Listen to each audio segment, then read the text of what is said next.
আসসালামু আলাইকুম। আমি আপনাদের মাঝে নতুন একটা ইসলামী ভিডিও নিয়ে এলাম। আপনারা যদি এই ভিডিও যদি ভালো লাগে থাকে, আপনারা এই চ্যানেলটি সাবস্ক্রাইব করবেন। ডাক্তার জাকির নায়েক কি বলেছে, কোরআনে ভুল আছে কিনা এক বিজ্ঞানী বলেছে। ডাক্তার জাকির নায়েক উল্টা জবাব দিয়ে দিয়েছে, কোরআনে কোনো ভুল নেই। ডাক্তার জাকির নায়েকের লেকচার আপনারা শুনেন।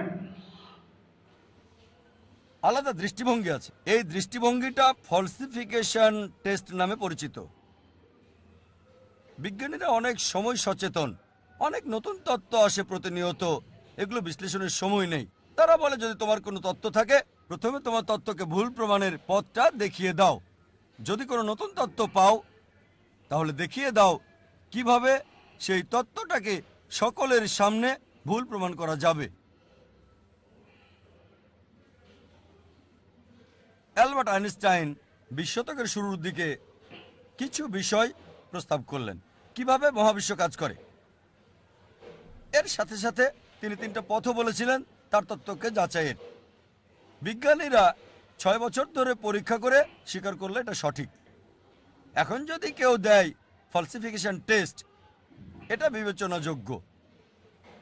তার মানে এই না যে লোকটা অনেক মহৎ, কাজটা অনেক বড়, হতেও পারে নাও পারে।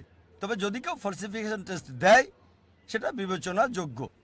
আর কোরআনে অসংখ্য ফলসিফিকেশন টেস্টের কথা উল্লেখ আছে।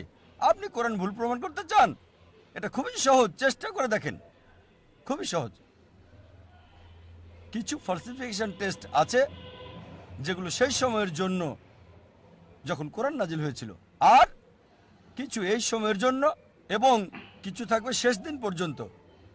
আমি এখানে 4টা বা 5টা উল্লেখ করব যেহেতু সময় কম। একটা সুন্দর দৃষ্টান্ত হচ্ছে আবু লাহাবের ইতিহাস। আবু লাহাব, তিনি নবীজি মুহাম্মদ সাল্লাল্লাহু আলাইহি ওয়াসাল্লামের চাচা ছিলেন। এই নামটা আসলে তাকে দেওয়া হয়েছে, যার মানে ধ্বংসের পিতা। আর সে ছিল নবীজির ঘোর শত্রুদের একজন। যখনই কাউকে দেখতো নবীজির সাথে কথা বলছে, সে অপেক্ষা করত। যখন নবীজি চলে যেতেন, লোকটির কাছে গিয়ে জিজ্ঞেস করত, নবীজি কি বলেছে? সে কি কালো বলেছে? এটা সাদা। সে কি দিন বলেছে? না, এটা রাত। সে নবীজির বিপরীত বলতো। নবীজির চিরশত্রুদের একজন ছিল সে।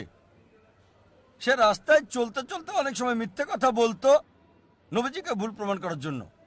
আর পবিত্র কোরআনে একটা সূরাই আছে, সূরাটির নাম লাহাব, অধ্যায় 111, যা আমরা সবাই ভালোভাবে জানি। সালাতে অনেকবার পড়া হয়, তাব্বাত ইয়াদা আবি লাহাব ওয়া তাব ইত্যাদি। এই সূরাতে উল্লেখ আছে যে আবু লাহাব এবং তার স্ত্রীকে দোজখের আগুনে পোড়ানো হবে।